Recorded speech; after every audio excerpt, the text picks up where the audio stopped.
A lot of people ask me, what's the best brake pad? Well, if you got the time, I can tell you right now.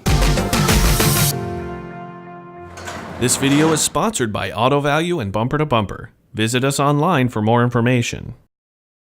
When anybody asks me, what is the best brake pad? I'm going to ask them some questions. I'm going to ask, what do they drive? How do they drive? What do they use the vehicle for?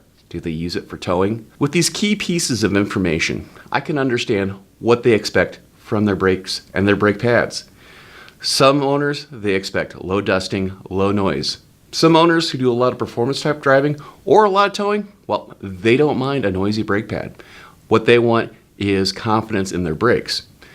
So the best brake pad for a customer, well, it's one that suits their needs. But I have one tip for you.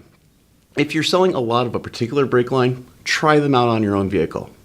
This way you can make the correct assessment for the customer and you'll be more confident in recommending a particular brake pad for a customer.